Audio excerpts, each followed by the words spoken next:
guys, it's Katie, and I'm finally back from my vacation, and I read a lot of things, and so I feel like it's now time to do a wrap-up. Remember how earlier I had that goal that I wanted to do different kinds of wrap-ups this year rather than just monthly ones? Well, a lot of people seem to be interested in me doing kind of a, like, once I finished 5 books, doing a wrap-up kind of a thing. Well, I finished 5 books.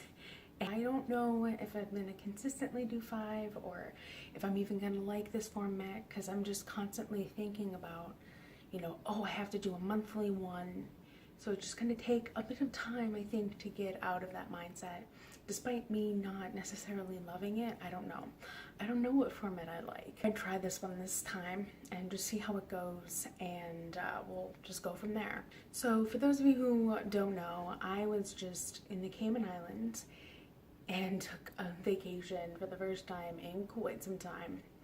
And I managed to read a ton of books in a week, and that rarely happens, despite the fact that January is always my best reading month of the year. Probably because I don't have school until the second week, and I've like got a bunch of time off, and then I just whip through a bunch of stuff. So that's just, I don't know how it always ends up happening.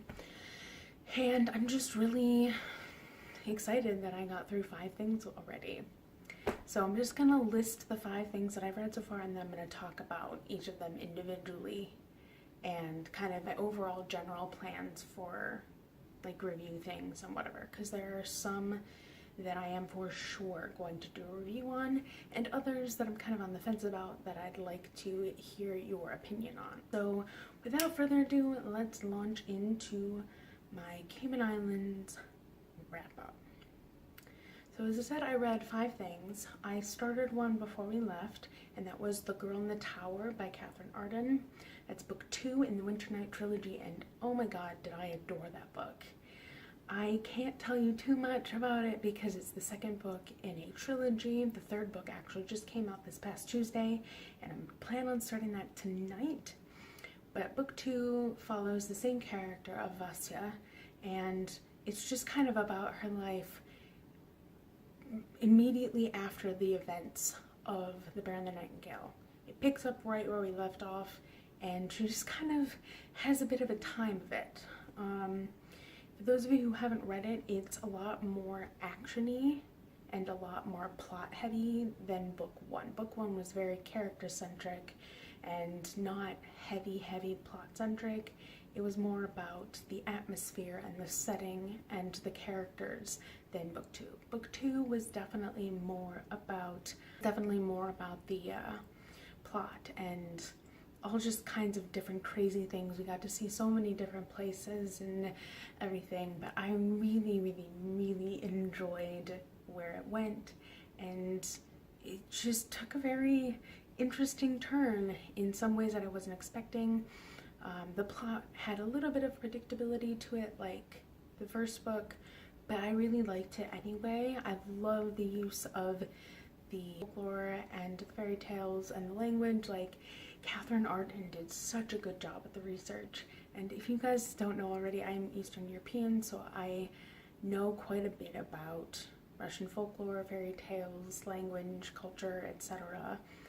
Because I studied it. I really appreciated the research and the time spent just really giving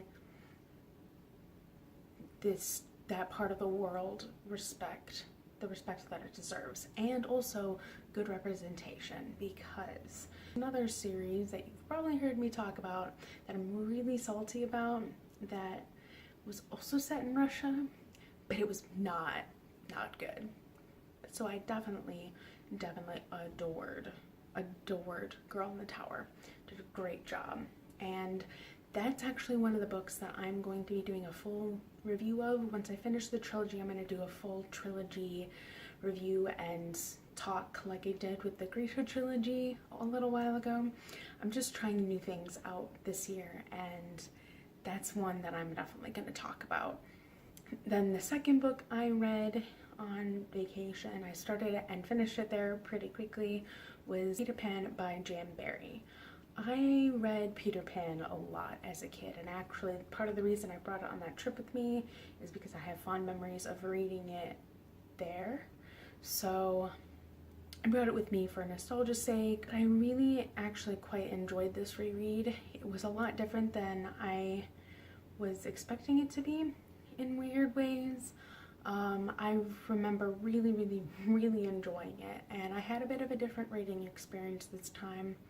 I don't know what it was, but something about certain characters just kind of bothered me a little bit. The plot was exactly what I remembered, and the setting was exactly the way I remembered, and I really enjoyed the writing. I thought that Jan Berry did a good job, but there's just something about the characters that just struck a different chord in me this time. I'm not quite sure how to pinpoint it or what exactly it is, but there was some I just felt differently about. But I really enjoyed reading it regardless.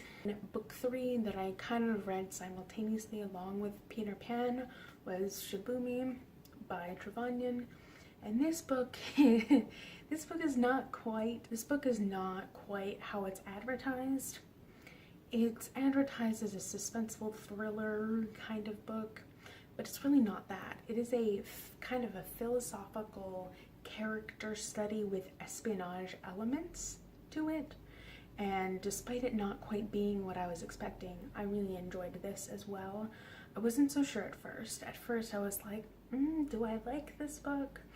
But then as I got into it a lot more, I ended up deciding that I really liked this. This follows our main character of Nikolai Hell, and he is, I don't know how to classify him, but he is someone who does not really have a place that he calls home, because he particularly identifies with a culture that is not his own. He identifies as Japanese in a lot of ways, even though he is, I think, like Russian and German or something.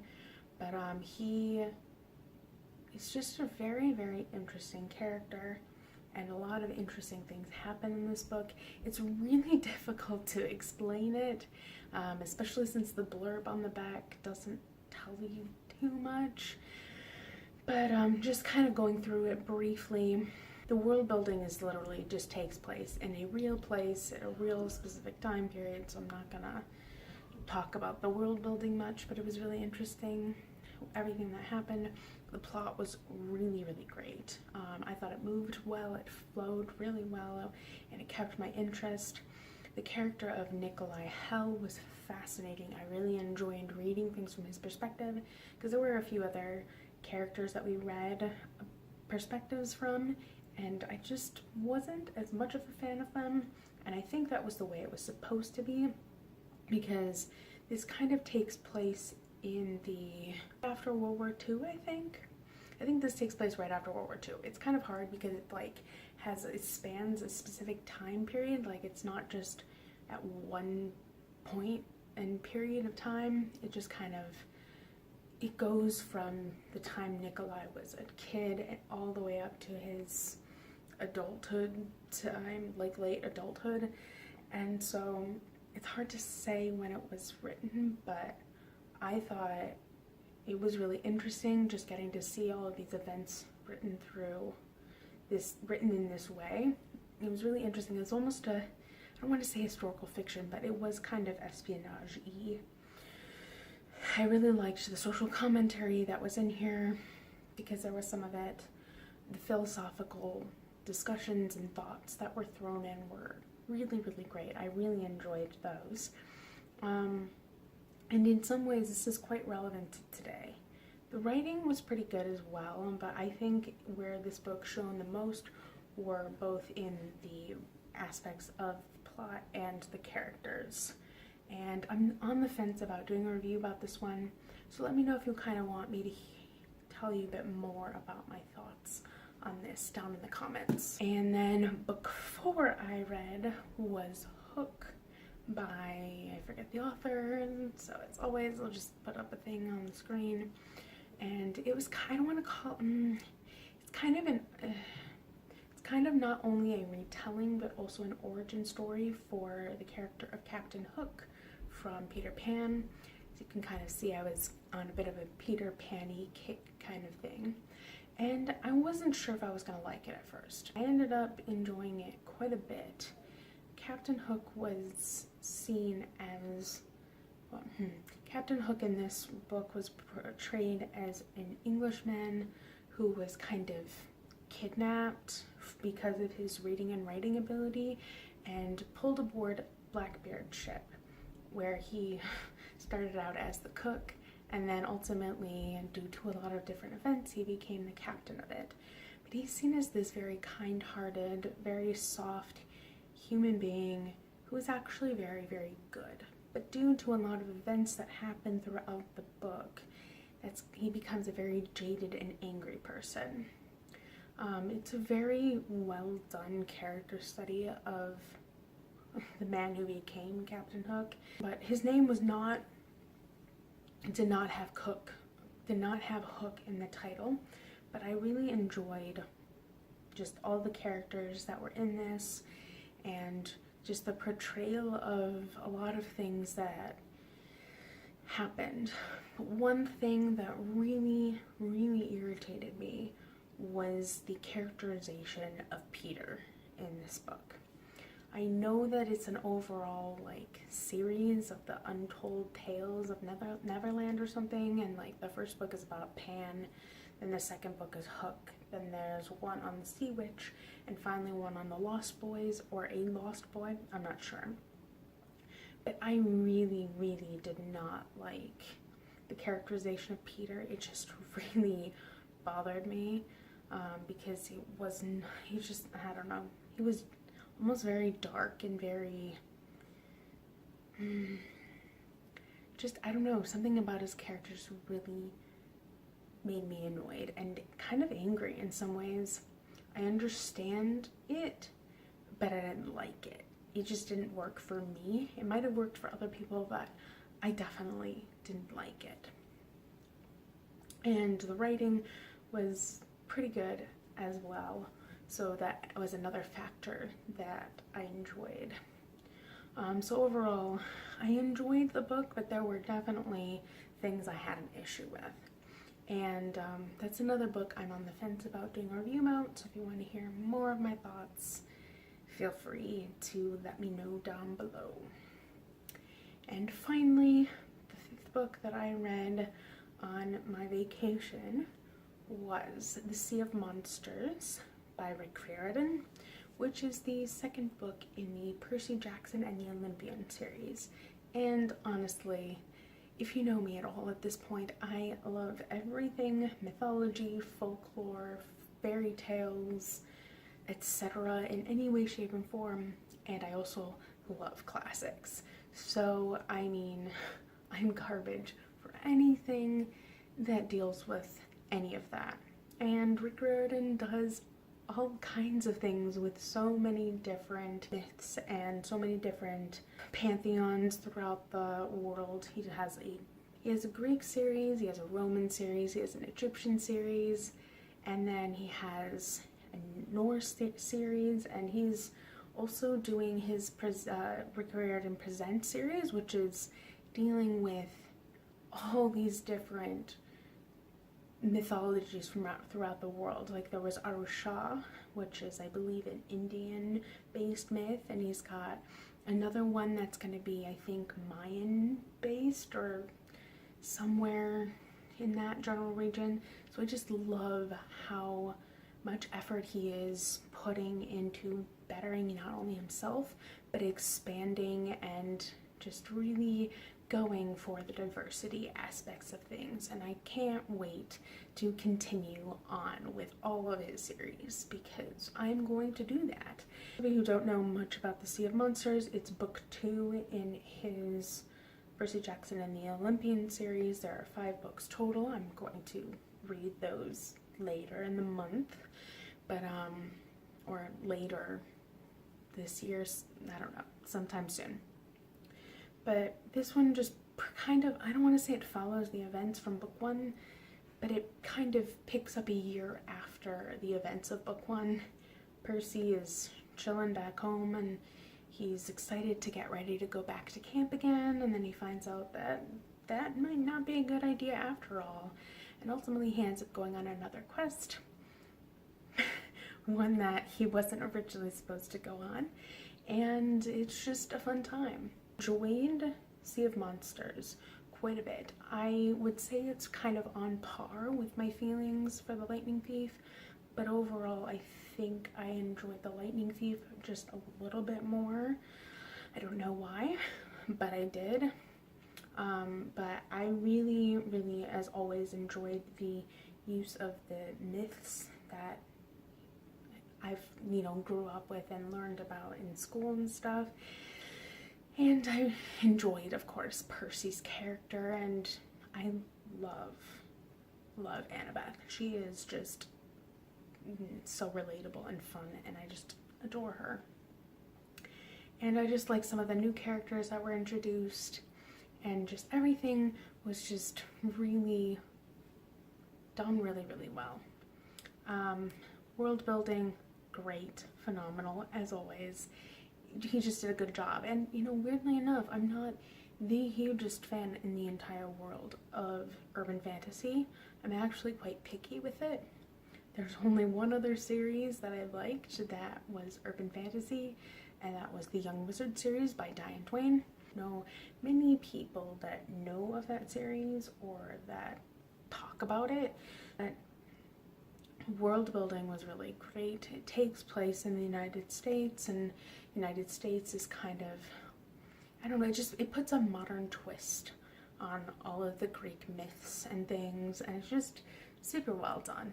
Really interesting, really fun, love it. The characters, as I said, are phenomenal. I really like all of them. I definitely feel myself sucked into the book and invested in them as people and their lives and all of the stuff that's going on. The writing is fun, witty, just I love the humor he throws in for the most part, and it's enjoyable regardless. And the plot of this one was pretty good. As I said, it wasn't as good as The Lightning Thief. I really enjoyed it regardless, and I can't wait to pick up The Titan's Curse soon. And as for the Percy Jackson series, I'm not going to do a review for it until I'm completely done with all 5 of the books. However, if you are interested, I did do a review of The Lightning Thief last year when I read it, and I'll link that up above for your viewing pleasure. Just to wrap up this wrap-up, I read 5 things.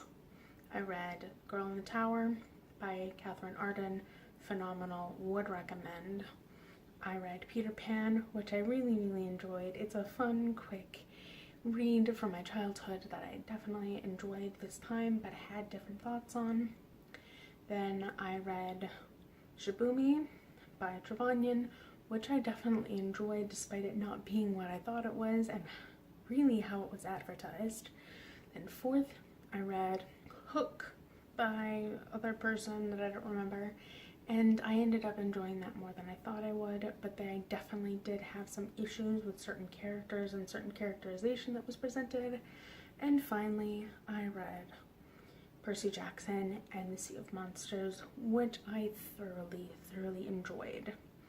I will 100% be doing reviews of Girl in the Tower and Percy Jackson and the Sea of Monsters once I have fully completed the series they're in. The other 3, Peter Pan, Hook, and Shibumi, are up for grabs. If you want to see a review for them, let me know above. I'll put a poll up here as well as polls on Twitter for you guys to vote on and decide if it's something that you would enjoy. But remember the rule that I've implemented: if I don't get at least 5 votes, then I'm probably just not going to do one. But feel free to contact me separately or individually if you want to know more about it before picking it up. But yeah, that's about all I've got. You guys know the drill at this point. Both of my social media links are linked down below. I have a Twitter, and I have my Goodreads linked below as well. And I will come back with another video soon, and I'll catch you later. Bye!